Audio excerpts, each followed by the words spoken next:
उस रात जेल में शिवाय बिल्कुल भी सो नहीं सका। उसे वो रात एक जन्म जैसी लग रही थी। तुम्हारा पति नाकारा है, मैं नहीं। कितने पैसे चाहिए तुम्हें? 1 करोड़, 2 करोड़, 10 करोड़ मैं दूंगा, लेकिन मेरी एक शर्त है। अगर तुम्हें 2 करोड़ चाहिए तो तुम्हें मेरे साथ, और अगर 10 करोड़ चाहिए तो खुद को मेरे हवाले करना होगा। लेकिन देव अपनी बात पूरी कर पाता उससे पहले ही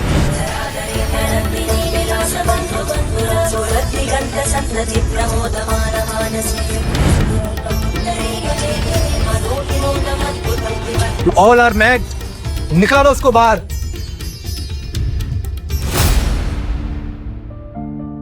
शिवाय नंदिनी से बेइंतहा मोहब्बत करता था। वह उसका बचपन का प्यार थी। आज उनकी शादी को 3 साल हो चुके थे, लेकिन उसकी साधारण जिंदगी के कारण नंदिनी उससे बेहिसाब नफरत करती थी। ये शादी उसकी मर्जी के खिलाफ जाकर उसके दादाजी ने करवाई थी। नंदिनी को हमेशा एक अमीर पति चाहिए था। शिवाय ने कभी उसे ऐशो आराम नहीं दिया और नंदिनी ने उसे कभी अपनाया ही नहीं। पर शिवाय ने कभी हार नहीं मानी। हर हफ्ते वो एक गुलाब देता रहा, एक उम्मीद के साथ कि कभी ना कभी उसका प्यार स्वीकार होगा।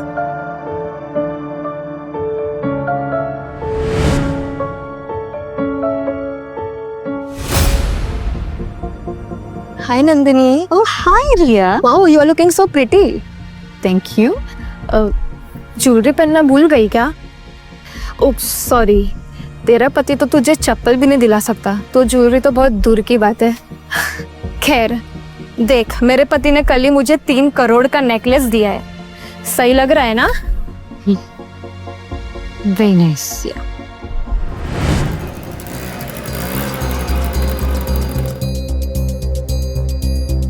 मेजर शिवाय, फाइनली आप हमें मिल गए। हम आपको 3 साल से पागलों की तरह ढूंढ रहे थे। हमें आपकी जरूरत है, आप लौट आइए। ये सही वक्त नहीं है। फिलहाल मेरे लिए मेरी शादी बचाना ज्यादा जरूरी है। चले जाओ तुम।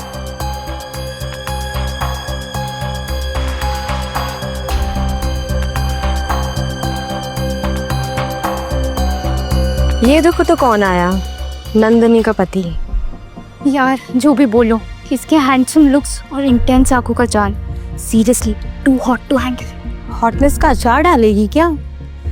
शक्ल देख के वर्ल्ड टूर नहीं होता है, उसके लिए जेब भी गर्म होनी चाहिए, जो इसकी है नहीं।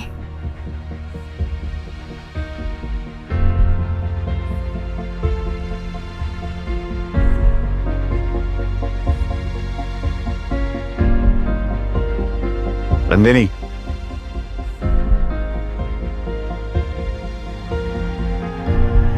नंदिनी, मुझे तुमसे जरूरी बात करनी है, प्लीज। यार छोड़ो मेरा, तुम यहाँ क्या कर रहे हो? हाँ नंदिनी, साइड में चल के बात करते हैं ना। मुझे तुम्हें अपने बारे में सब कुछ बताना है, प्लीज मेरे साथ चलो। और क्या बताना चाहते हो तुम? 3 साल से मैं बस तुम्हारी ही बातें सुन रही हूँ, और अब अच्छा होगा कि तुम यहाँ से निकल जाओ, दफा हो जाओ यहाँ से। मैं कहती हूँ जाओ।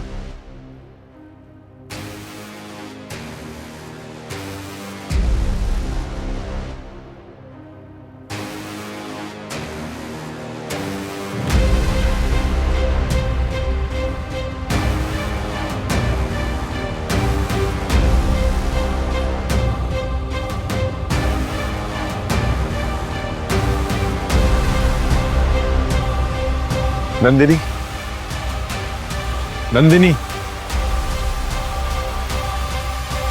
बस आखिरी बार मेरी बात सुनो प्लीज। मैं तुम्हें सब कुछ साफ साफ बताना चाहता हूं। मेरी बात को समझने की कोशिश करो।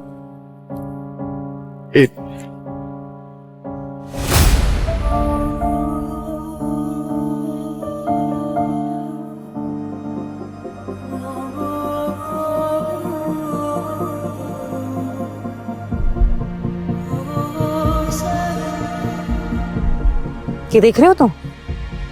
ठीक से देखो, अपनी आंखें खोल के देखो। तुम्हारी औकात यहीं तक की है। अब अपना ये मुंह उठाओ और निकलो यहाँ से। किस बात का इतना बवाल मचा रहा है तू? नन्ही में भी रिलैक्स, तुम्हारा पति नाकारा है, मैं नहीं। कितने पैसे चाहिए तुम्हें? 1 करोड़, 2 करोड़, 10 करोड़, मैं दूंगा। क्या तुम मेरी मदद करोगे? ऑब्वियसली, मैं तुम्हारा दोस्त हूं, लेकिन मेरी एक शर्त है। अगर तुम्हें 2 करोड़ चाहिए तो तुम्हें मेरे साथ, और अगर 10 करोड़ चाहिए तो खुद को मेरे हवाले करना होगा। लेकिन देव अपनी बात पूरी कर पाता उससे पहले ही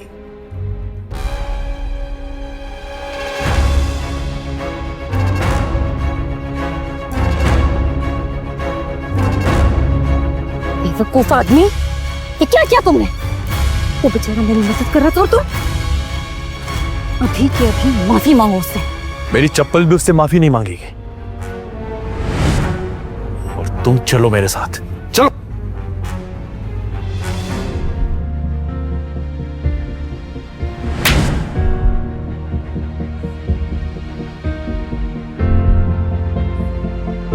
शिवाय सिर्फ नंदिनी को देख रहा था।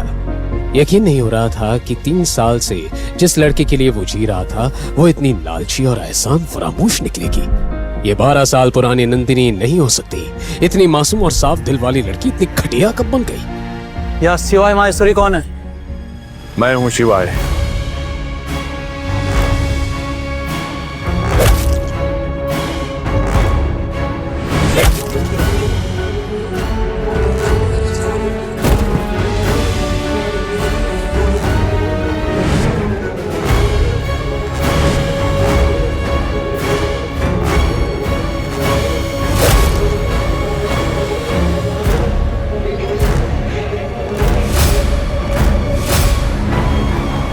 महादेव की सौगंध, तुम में से आज कोई भी अपने पैरों पे नहीं लौटेगा।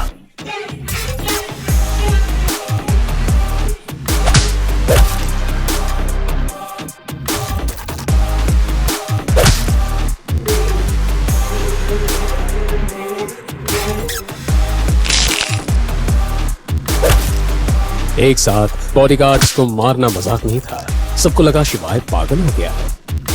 20 सेकंड के अंदर शिवाय ने सबको जमीन पर पटक दिया। थोड़ी चोट उसको भी आई, पर वो फौलाद की तरह खड़ा था। देव की बुलाई हुई पुलिस आ गई। नंदिनी कुछ कह पाती उससे पहले पुलिस शिवाय को उसके घुटनों पर ले आई। उसकी पूरी दुनिया आज उजड़ चुकी थी। उसके बचपन के प्यार ने उसका दिल, यकीन और गुरूर सब तोड़कर रख दिया था। उसके जहन में एक ही सवाल गूंज रहा था, क्या ये वही नंदिनी थी जिससे वो 12 साल से प्यार करता था? आज पहली बार नंदिनी ने शिवाय को अपने ही नजरों में गिरा दिया था। क्या यही होता है एक तरफे प्यार का अंजाम? अब किसे चुनेगा शिवाय, खुद को या अपने सालों पुराने प्यार नंदिनी को? और क्या वो इस जेल की काल कोठरी से निकल पाएगा? जानने के लिए सुनिए अगला एपिसोड सिर्फ पॉकेट एफएम पर।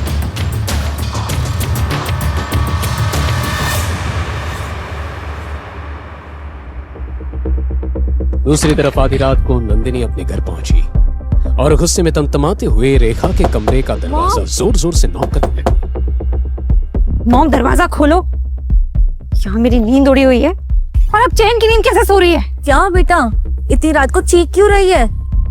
और तू तो पार्टी के लिए गई थी ना, किसी से पैसों की मदद हुई क्या? मदद तो बहुत दूर की बात है। मुझे उस निकम्मे पति ने वहां सबके सामने तमाशा कर दिया और अब कोई भी मेरी मदद नहीं करना चाहता। सबके सब मुंह मोड़ के चले गए। नंदिनी ने अपनी माँ को क्लब में घटी पूरी घटना बताई। ये सब वो तेरे दादाजी बुढ़े की वजह से हुआ है। उसने ही तेरी शादी शिवाय से करवा दी जबरदस्ती। अगर उस वक्त मैं रोक लेती ना, तब ये नौबत नहीं आती। मोहम, बस बहुत हो चुका। मैं उस शिवाय के साथ एक छत के नीचे नहीं रह सकती। मुझे उससे डिवोर्स चाहिए। पर बेटा, कैसे देंगे डिवोर्स? तुझे याद है वो बुढ़े की अग्रीमेंट? उसमें साफ साफ लिखा है, अगर तूने शिवाय को डिवोर्स दिया तो बजाज फैमिली की आधी प्रॉपर्टी उसे दी जाएगी। और वो नाकारा शिवाय ये तो चाहता है कि उसकी खाली जेब भर जाए हमारे पैसों से। नहीं मोहम, यही सही मौका है। मैं जानती हूँ कि मैं क्या कर रही हूँ। आप बस मुझ पे भरोसा रखिए। ये कहकर नंदिनी के चेहरे पर एक बेहद शातिर मुस्कान आ गई। शिवाय अपने प्यार और अपने आत्मसम्मान के बीच उलझा था। उसके मन में 12 साल पहले वाला वाकया बार बार घूम रहा था। नंदिनी उसके बचपन का प्यार हो ही नहीं सकती। वो उस भयंकर काली रात में किए गए वादे को कैसे भूल गई। और यही सोचते हुए उस बचपन वाली लड़की का मासूम चेहरा, प्यारी गहरी आंखें, मीठी आवाज सब एक एक करके शिवाय के सामने आने लगा।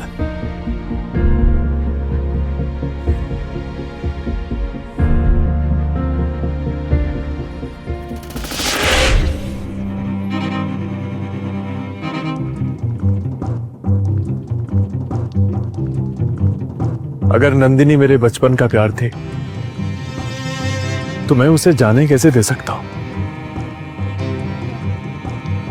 घुट घुट के तो मैं फिर भी जी सकता हूं, लेकिन नंदिनी के बिना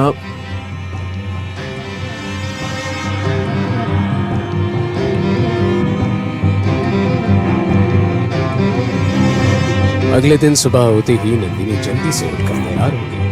आज वो खुश थी क्योंकि फाइनली उसे इस बेकार शादी से छुटकारा पाने का मौका जो मिल गया था। वो सोच रहा होगा उससे आज जमानत मिलेगी, लेकिन मैं आज उसे तलाक दूंगी। मैं वकील से उसके जमानत के लिए नहीं, उसके तलाक के लिए मिलूंगी। I am so happy. Nandini नीचे आ गई जहां उसका दोस्त यश पहले से ही बैठकर चाय पी रहा था। यश नंदिनी का स्कूल फ्रेंड था और स्कूल से ही नंदिनी पर लट्टू था। रेखा से तलाक की भनक लगते ही वो नंदिनी से मिलने आ गया। अरे यश बेटा, इतने दिनों बाद आए हो।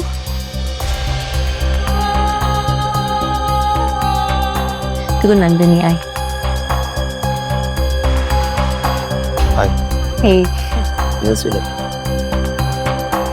और आजकल क्या कर रहे हो? इतनी महंगी गाड़ी खरीदी? जी आंटी, एक्चुअली मुझे प्रमोशन मिल चुका है। फिलहाल 5 करोड़ का पैकेज है मेरा। वाह जी। बेटा तुम कितने जिम्मेदार और काबिल हो। और ये शिवाय हमारे परिवार के लिए कलंक है। तुम्हें एक सच बात बताऊं, आज तक नंदिनी और शिवाय एक बिस्तर पे सोए भी नहीं है। क्या बात कर रहे हो?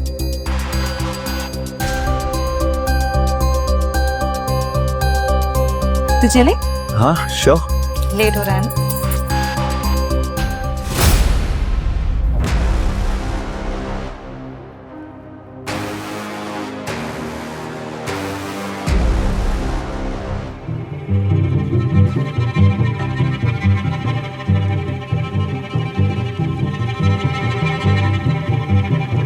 देव साहब कैसे याद किए इस मामूली इंस्पेक्टर को? इंस्पेक्टर साहब, आपसे एक छोटा सा काम था।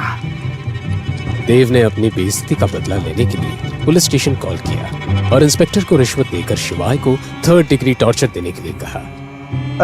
1 मिनट पाटिल, वो जो 3 नंबर वाले में हीरो है ना, उसके कपड़े उतार। उसकी आज गर्मी है ना, मैं निकालूंगा। हाँ देव साहब, काम हो जाएगा।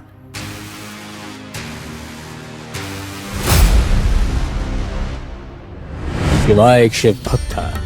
जब भी वो जीवन में किसी दो राह पर खड़ा होता तब वो महाकाल को पुकारता। आज भी जब वो कोने में अपनी आंखें बंद करके ओम नमः शिवाय का जाप कर रहा था कि तभी वो हवलदार शिवाय के पास गए। पता है महाकाल को विनाशक क्यों कहा जाता है? जब भी अधर्म अपनी सीमा पार करता है तब उनका तांडव सब कुछ नष्ट करके ही एक नई शुरुआत लाता है। अब पूरी दुनिया देखेगी शिवाय का तांडव।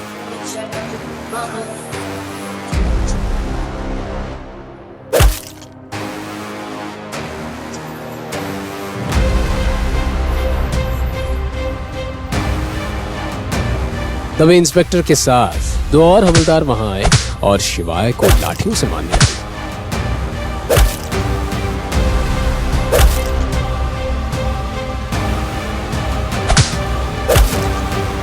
पाटिल, बांध दे इसको ऊपर। कुछ ही मिनटों में हवलदारों ने उसके हाथ पैर बांधकर उसे जेल की काल कोठरी में लटका दिया। उसका गठीला शरीर अब एक बेजान जानवर की तरह लटक रहा है।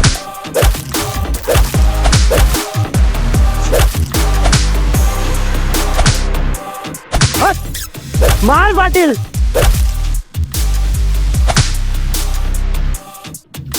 बल्ब की रोशनी में शिवाय के बदन से खून पानी की तरह बह रहा था और सामने इंस्पेक्टर अपनी बेल्ट लेकर उसे मारने के लिए तैयार था।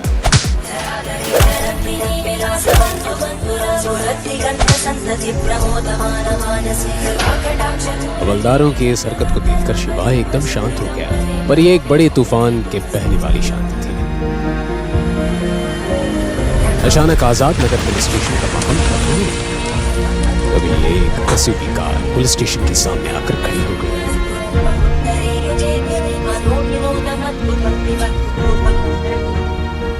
उनमें से एक ऑफिसर कैप्टन सरताज शिवाय को ऐसे देखकर चौंक गया और हड़बड़ाते हुए बोला, ये क्या किया तुम लोगों ने? You all are mad. निकालो उसको बाहर। ये सब क्या तमाशा लगा रखा है? पहले मुझे ये बताओ कि हमें डरा के क्या अपने रौब दिखाना चाहते हो? तुम्हें पता भी है शिवम महेश्वरी है कौन? आज से 3 साल पहले इस शहर को बचाने वाले मसीहा है वो। एक साथ 735 आतंकियों को मारने वाला योद्धा है वो, और इंडिया के सबसे बड़े सीक्रेट एजेंसी का चीफ है वो मेजर शिवा है। सुनो इंस्पेक्टर, ये बात अपने तक ही रखना। ये नाम सुनते ही दोनों इंस्पेक्टर को दिन में तारे दिखने लगे। इतने बड़े अधिकारी को उसने पिछली एक रात से जेल में रखा हुआ था और उनकी ऐसी हालत का जिम्मेदार वो था। अब इंस्पेक्टर को अपनी नौकरी जाने का फैसला था। कुछ ही देर में जेल का ताला खोलकर शिवाय के हाथ पैर की रस्सी खोलकर इज्जत के साथ बाहर लाकर कुर्सी पर बैठाया गया।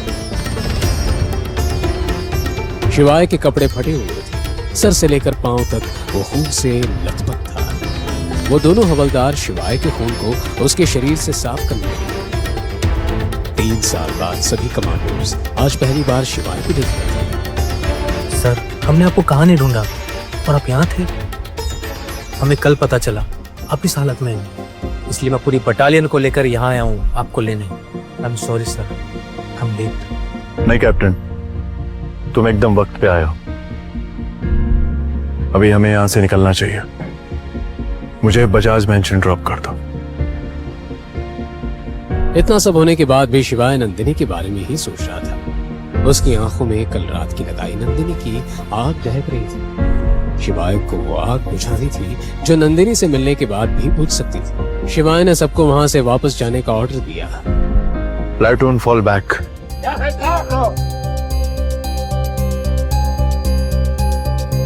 शिवाय पुलिस स्टेशन से निकला और जल्दी से गाड़ी में बैठ गया। सारे कमांडोज भी उसके पीछे भागकर गाड़ी में बैठ गए।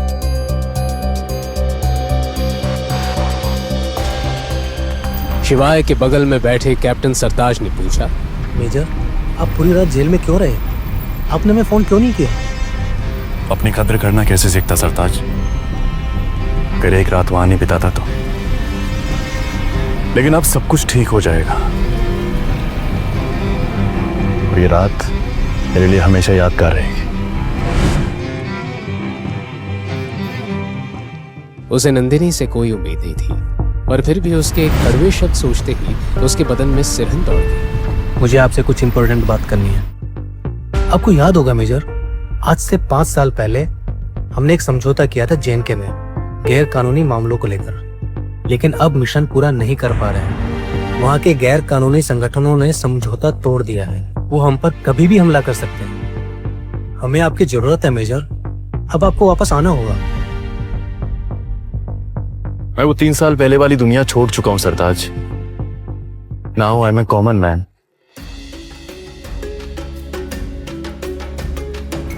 उधर नंदिनी घर से निकलकर पुलिस स्टेशन के लिए यश के साथ निकली गई कि उसके घर के सामने एसयूवी कार आ गई। आगे खड़ी कार का दरवाजा खुला और गाड़ी से शिवाय को उतरते देख नंदिनी और यश हैरान रह गए। इस वक्त शिवाय की आंखों में अंगारे जल रहे थे। नंदिनी, 12 साल पहले सेंट्रल स्ट्रीट पे जो हादसा हुआ था, क्या वो तुम्हें याद नहीं है?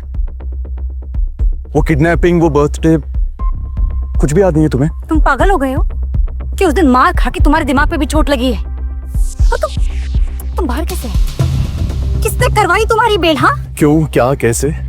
इस बारे में मुझे तुमसे कोई बात नहीं करनी है। जिंदगी ने मुझे बहुत बड़ा सबक सिखाया नंदिनी, और अगर कल तुम मेरी इंसल्ट नहीं करती ना, उस तरह से मिसबिहेव नहीं करती ना, तो शायद मैं अपनी कद्र करना भी नहीं सीख पाता। तुम्हारा दिमाग खराब हो गया है? आज जो ये तुम्हारी हालत है ना, वो सिर्फ और सिर्फ तुम्हारी वजह से है, मेरी वजह से नहीं। मैं तो तुम पर एहसान करने वाली थी, तुम्हें जेल से छुड़ा करो तुम वो की।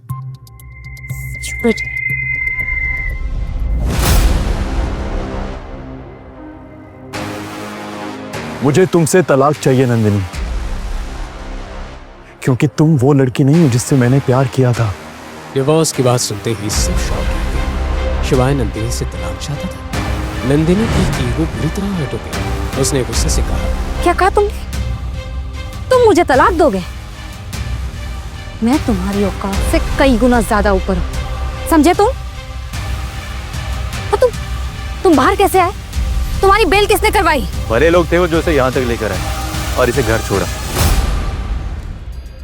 ये जरूर उनके पांव पड़ा होगा, वरना ये जेल से बाहर नहीं आ पाता। तुम लोगों को ये आइडिया नहीं है कि अब मैंने अपनी इज्जत करना सीख ली है। मैं रोशनी का वो जर्रा हूं जिसमें महादेव बसते हैं।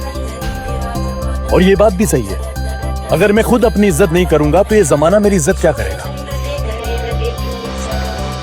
मेरी हर एक सांस मेरी एक पूजा है, और हर एक कदम एक मिसाल।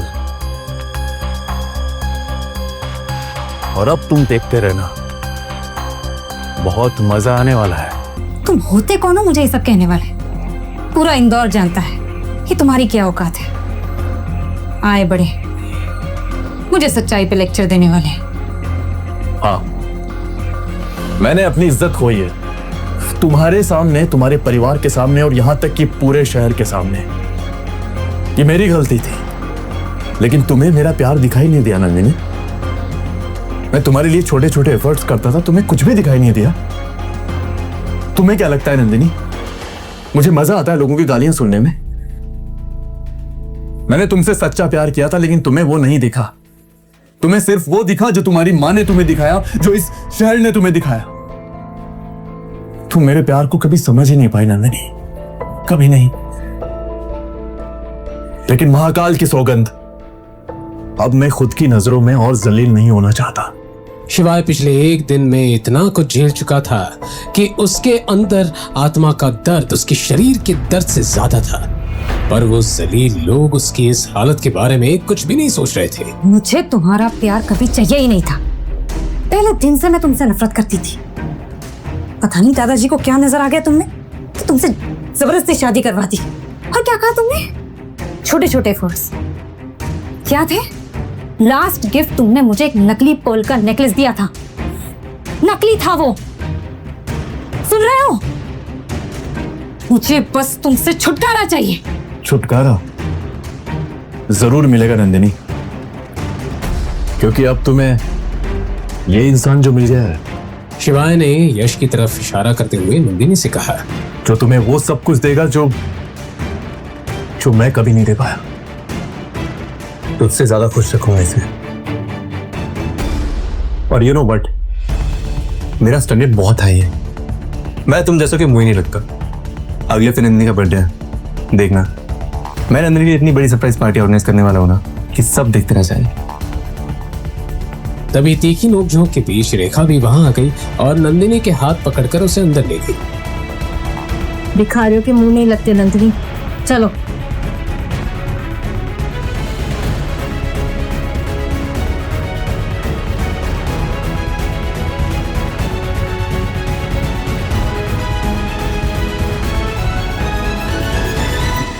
और शिवाय और यश आमने सामने खड़े थे। यश खुद को अकेला पाकर हड़बड़ा गया और कुछ सोचते हुए उसने चिल्लाकर नंदिनी से कहा, ओके नंदिनी, मैं कल आता हूं।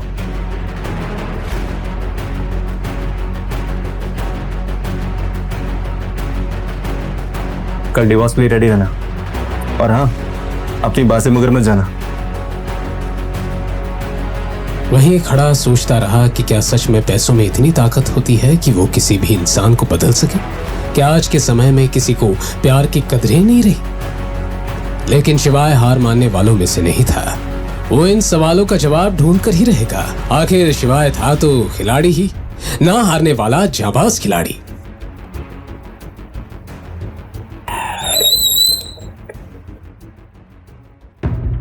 शिवाय ने अपने स्कूटर को एक खाली गली में रोका। उसने अपनी स्कूटी की डिक्की से रूबिक्स क्यूब निकाली और ठंडी हवा लेते लेते सॉल्व करने लगा।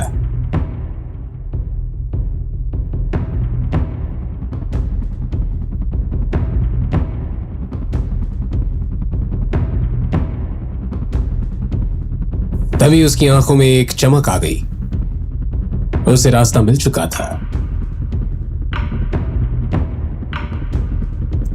अपनी जेब से फोन निकालकर वो किसी को फोन करने लगा। उसने इंदौर के सियागंज में एक 52 मंजिला बिल्डिंग में कॉल लगाया था। वो दुनिया की सबसे बड़ी कंपनीज में से एक थी जिसका नाम था Indus group. Hello, Dinesh ji से बात हो सकती है? जी हाँ, बोल रहा हूँ। शिवाय माहेश्वरी। हफ्ते हुए एक 50 साल के आदमी ने यह कहा। शिवाय का नाम सुनकर उसके पैरों तले जमीन खिसक गई थी। उसके सर पर पसीना चमक रहा था। दिनेश जी, आपसे एक काम था। बिल्कुल सर। लेकिन सर, इतने साल आप कहाँ थे? शिवाय की आवाज में बदलाव आ चुका था। रौबदार आवाज में उसने कहा, दिनेश जी, मुझे आपकी मदद की जरूरत है। क्या आप मुझे बता सकते हैं कि 12 साल पहले इंदौर में सेंट्रल स्ट्रीट पे जो हादसा हुआ था, किडनैपिंग वाला, उसमें शामिल वो लड़की बजाज फैमिली की नंदिनी बजाज थी या कोई और लड़की थी? सर, 12 साल पहले का इंसिडेंट का पता लगाना तो थोड़ा मुश्किल होगा। लेकिन क्या मैं जान सकता हूँ आप नंदिनी बजाज को कैसे जानते हैं? मैं नंदिनी बजाज को कल डिवोर्स देने वाला हूँ और सबको बता देना कि मैं वापस लौट आया हूँ। यह सुनकर दिनेश हक्का बक्का रह गया। दिनेश ने एक लंबी सांस ली। शिवाय से बात करके उसकी खुशी दोगुनी हो गई। उसने जल्दी से अपना फोन उठाया और अपने सेक्रेटरी से कहा, सुनो, कंपनी के सारे डायरेक्टर्स को बोल दो हम एक बोर्ड मीटिंग रखने जा रहे हैं और सबसे कह देना कि हमारे बॉस लौट आए हैं। शिवाय ने सॉल्व किया हुआ रूबिक्स क्यूब देखा। उसके चेहरे पर एक साफ मुस्कान थी। नंदिनी, मैं तुम्हें बहुत प्यार करता था। तुम्हें रानी बना के रखता मैं अगर तुम मेरी बात सुन लेती तो। लेकिन महाकाल की कसम, तुम्हें अंदाजा भी नहीं है कि तुमने क्या खोया है।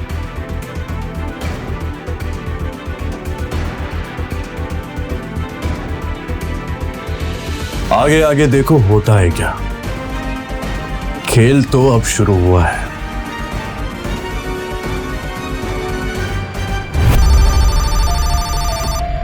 इस समय दुनिया के हर कोने में मौजूद इंडस ग्रुप के लोगों को मैसेजेस आने लगे थे। चाहे वो कहीं भी हो या उनकी पहचान कुछ भी हो, सभी को अपने फोन पर एक मैसेज मिला। मैसेज फ्रॉम इंडस ग्रुप, शिवाय माहेश्वरी इज बैक। इस हड़बड़ी में देव अंदर आया। क्या बात है? इतना हंगामा क्यों हो रहा ऑफिस में? देव वही लड़का था जिसने नंदिनी को 7 सोने का ऑफर उस पार्टी में दिया था और दिनेश देव का चाचा था, जिस बात से शिवाय अनजान था। ये तेरे सर पे चोट कैसी? देव ये जानता था कि उसके चाचा उससे ये सवाल जरूर पूछेंगे। अब कुछ नहीं, वो एक पार्टी में गया था, थोड़ा सा झगड़ा हो गया था। ये सुनकर दिनेश की भाव तुरंत बदल गई। नाम बोल उसका। इंदौर शहर में किस माइकलाल में हिम्मत है कि तुझ पे हाथ उठा सके? देव बताना तो चाहता था, लेकिन बताता भी तो क्या कि एक निकम्मे पति से मार खाई थी उसने। ये उसकी शान के खिलाफ था। वो एक लड़का था और उसके कुछ दोस्त थे। अकेला होता तो बताता। देव हिचकिचा रहा था। दिनेश को इस बात की भनक लग चुकी थी। क्या चाहिए बोल। देव हिचकिचाते हुए बोला, चाचा, आपके फोन में उन लोगों के नंबर है ना जो मेरे लिए उस लड़के के हाथ पैर तोड़वा सकते हैं? आप मुझे वो नंबर दे सकते हैं? मेरा एक काम करवाना था मुझे। देव की बात सुनते ही दिनेश ने धीमी आवाज में उसे समझाया, तू मेरे बेटे जैसा है, इसलिए बता रहा हूँ। अभी हालात ठीक नहीं है, कुछ उलट पुलट हो गया तो लेने के देने पड़ जाएंगे। ये सुन के देव ने अपनी बात पर थोड़ा और जोर दिया। चाचा प्लीज, मुझे सिर्फ उसके हाथ पैर तोड़वाने और कुछ भी नहीं। दिनेश अब भी मना नहीं कर पाया और अपनी जेब से फोन निकालकर उसे देने लगा, पर तभी हाथ वापस खींच लिया। नाम क्या है उसका? नाम नहीं पता मुझे, मेरी क्लासमेट का पति है, मामूली आदमी, कुछ ज्यादा नहीं।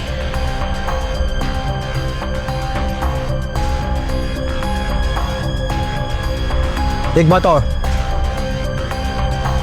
अगर कुछ कांड हुआ ना तो मुझसे बुरा कोई नहीं होगा। फिर याद रखना, ये चाचा नहीं होगा तेरा। देव ने ये बात समझाने का नाटक किया और तुरंत वहां से निकल गया। टांग किसे तोड़वानी है? मुझे तो उसकी लाश चाहिए। इसी सोच के साथ देव ने दिनेश के फोन से कॉल किया। हेलो,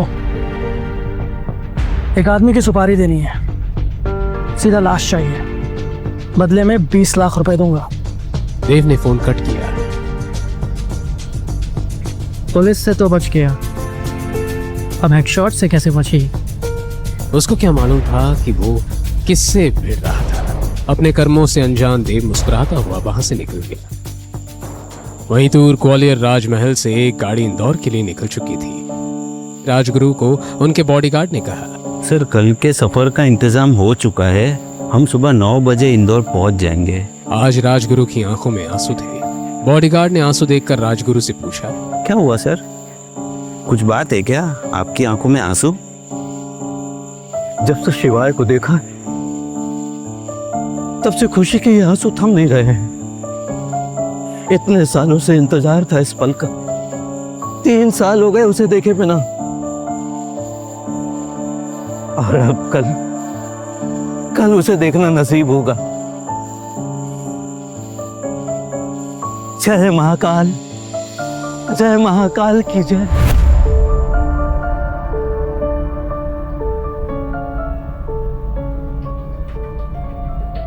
इंदौर के विजयनगर में एक होटल में शिवाय ने चेक इन किया। रूम में जाते ही वो बेड पे बैठ गया। इस वक्त शिवाय के मन में काफी सवाल थे। कहीं नंदिनी वही लड़की तो नहीं? अगर नंदिनी वही लड़की हुई तो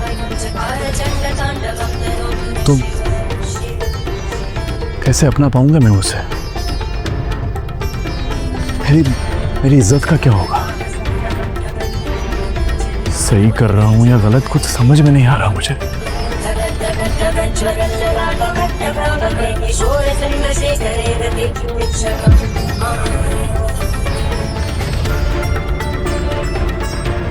इन्हीं सवालों से परेशान होकर शिवाय ने अपनी आंखें बंद करके हाथ जोड़े।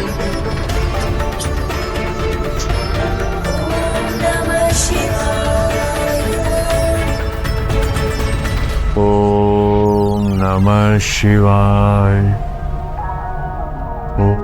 ओम नमः शिवाय, ओम नमः शिवाय, ओम नमः शिवाय।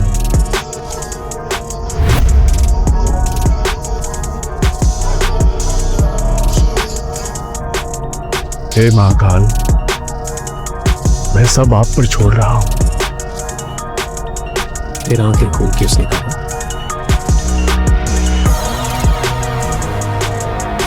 कल कोर्ट में मिलते हैं नंदिनी बजाज। अगली सुबह नंदिनी और यश फैमिली कोर्ट जाने के लिए रेडी हो चुके थे, लेकिन शिवाय का कहीं अता पता नहीं था। रेखा भी उसी को ढूंढ ढूंढ कर परेशान थी। पता नहीं कहाँ गया है निकम्मा शिवाय, ऐसे तुम्हें डिवोर्स का लालच देकर ना जाने किस बिल में छुपाई चूहा।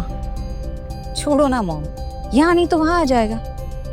और वैसे भी आज तो कैसे भी करके मैं उसे डिवोर्स देकर ही रहूंगी। So you don't worry. चल रही?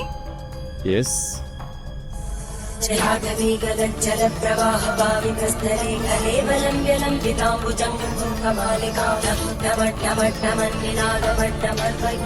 उधर शिवाय महाकाल की पूजा अभिषेक कर रहा था।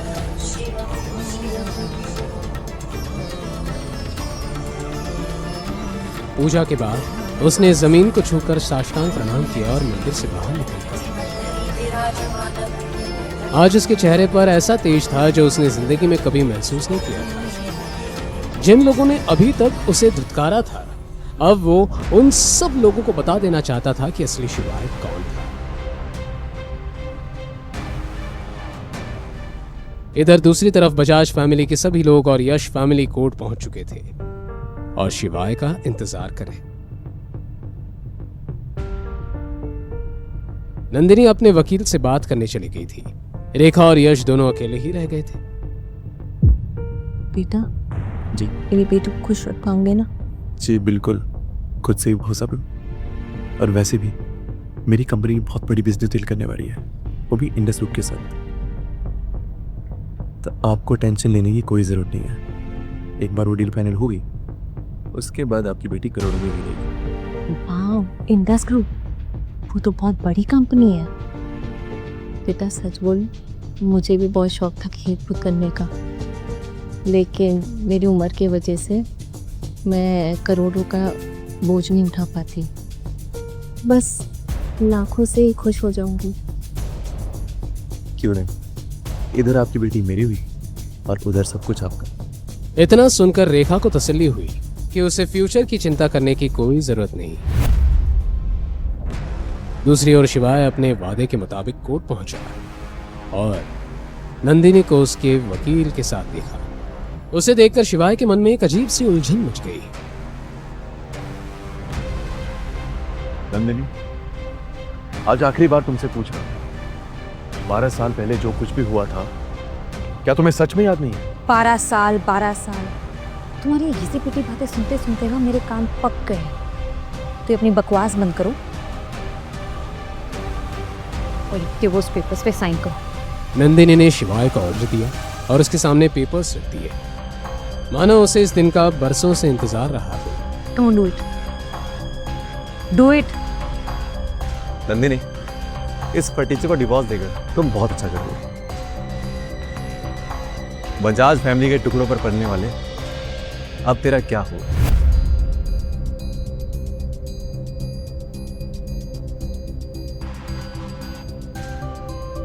शिवाय ने पेपर्स पे जैसे ही साइन किया वैसे ही बजाज फैमिली और यश वहां से चले गए। वो अब शिवाय को एक पल भी नहीं देखना चाहते थे।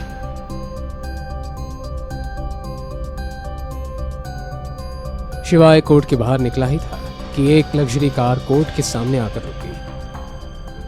कार का दरवाजा खुला, सर पर शाही पगड़ी बांधे गाड़ी से उतरे। शिवाय को सामने देख के वो खुशी से फूले ना समाये।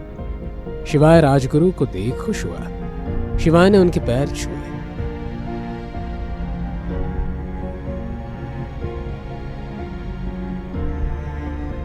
राजमहल तुम्हारा इंतजार कर रहा है बेटा। एक राजा के बिना महल अधूरा है। अब ये बूढ़े कंधे जिम्मेदारियों का बोझ नहीं उठा सकते बेटा। चलो।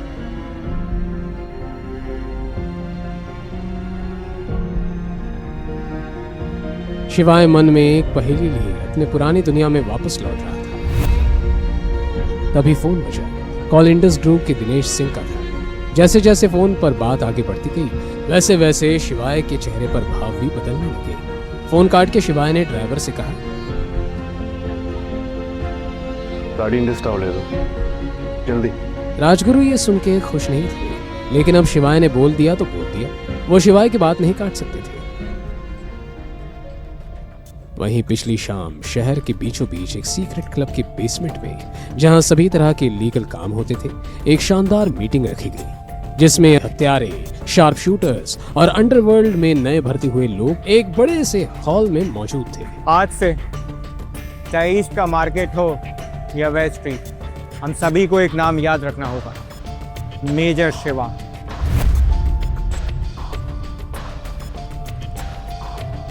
अब क्योंकि मेजर ने फिर से आने का फैसला किया है तो हमें अपने मतभेद त्याग कर उनका स्वागत करना चाहिए। भूलिएगा मत, मेजर ने जो हम सब लोगों के लिए किया। मीटिंग जोरों शोरों पर थी। टेबल बजाकर सभी ने इस बात का समर्थन भी किया। पीछे खड़े दो नए किलर्स दागा और तेजा थोड़े कंफ्यूज थे। ये कौन है? इसकी बातें हो रही है, तू जानता है क्या? ना, बिल्कुल नहीं। वो देख हेडशॉट बताए, चल उससे पूछते। क्योंकि हेडशॉट इस बिजनेस का पुराना सूरमा था तो उन्होंने हेडशॉट से पूछना सही समझा। हेडशॉट भाई, आप हमसे काफ़ी समय से यहाँ हो, काफ़ी एक्सपीरियंस भी हो। क्या आप जानते हैं ये मेजर शिवा कौन है? माँ कसम, अगर ये पार्टी नहीं चल रही थी ना तो तुम दोनों को जिंदा गाड़ देता और हमारे सामने खड़े होने की हिम्मत की। क्या तुम लोग जानते हो 5 साल पहले क्या हुआ था? यही तो हम जानना चाहते हैं। 5 साल पहले अंडरवर्ल्ड पे एक सनकी आदमी आया था। वो भी किसी को मार देता था, काट देता था, यहाँ तक के जला भी देता था। पर उसका एक सपना था, पूरे इंडिया के अंडरवर्ल्ड पर राज करने का। तो कहते हैं ना, हर कहानी में विलन को मारने के लिए हीरो को आना पड़ता है, और अपनी कहानी का एक ही हीरो है, मेजर शिवा। जब मेजर आए ना, उस बंदे की हालत पतली कर दी, यहाँ तक के रातों रात उसकी बनाई हुई अंडरवर्ल्ड तबाह कर दिया। मुझे आज भी याद है उनके गले का रुद्राक्ष माला। फिर क्या हुआ? उन्होंने सभी को चिता भीतर कर दिया। अपनी नाकों से देखा था 735 प्रोफेशनल किलर को मारते हुए, और वो भी बिना किसी हथियार के। उस बंदी की संगत में मैं भी न जाने कितने मासूमों की हत्या की। फिर क्या था, मेजर ने मुझे इतना मारा, चेहरे पर दाग दिख गया। इस दाग के ताव पे मैं उनका भक्त हो गया। महादेव का रूप है वो। हम जैसे बुरे लोगों के साथ भी इतना अच्छा किया। ये निशान आज भी मुझे उनकी याद दिलाता है। ये सुनकर कागा और तेजा की आंखें फटी की फटी रह गई। उन्हें बिल्कुल यकीन नहीं हुआ कि धरती पर कोई इस तरह का आदमी भी हो सकता है।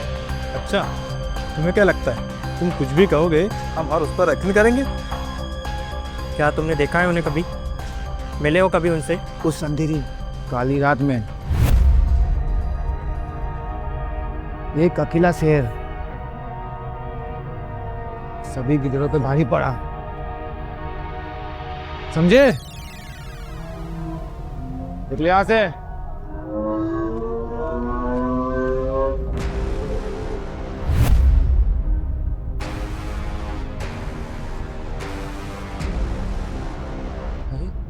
मालिक, देव बोल रहा हूँ, दिनेश का भतीजा। माँ कसम छोटे मालिक, आपकी आवाज डिट्टो मालिक जैसी है। बताओ क्या काम है? एक आदमी का एनकाउंटर करवाना था। माफ कीजिएगा, अभी मैं कोई काम नहीं ले सकता। 5 लाख दूं तो भी नहीं? माँ कसम, बात पैसों की नहीं है। अभी समय ठीक नहीं चल रहा है, कुछ रूल्स है जो मुझे फॉलो करना पड़ता है। और अगर 10 लाख दूं तो? आप समझ रहे हैं मालिक, मैं मजबूर हूँ, मैं नहीं कर सकता। और अगर मैं 20 लाख दूं तो? अरे मालिक, 20 लाख में मैं खुद को गोली मार लूं। आप उसका फोटो भेज दो। उसका नाम क्या है? शिवाय नाम है उसका, बजाज फैमिली का दामाद। फोटो भेजता हूँ उसकी। ओके।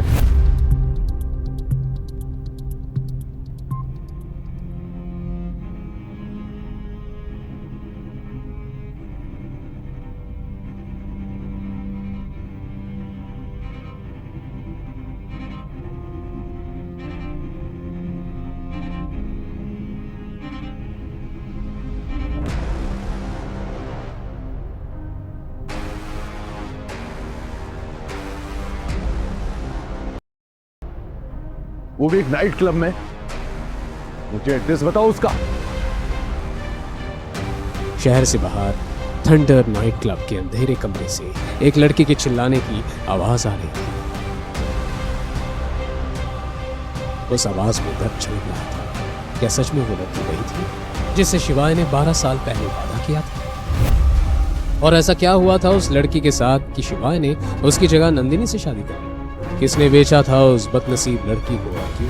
आगे की कहानी जानने के लिए देखिए अगला एपिसोड सिर्फ पॉकेट एफएम के यूट्यूब चैनल पर। और शिवाय एक विनाशक के सारे एपिसोड्स को सुनने के लिए डिस्क्रिप्शन में दी लिंक से डाउनलोड करें पॉकेट एफएम ऐप।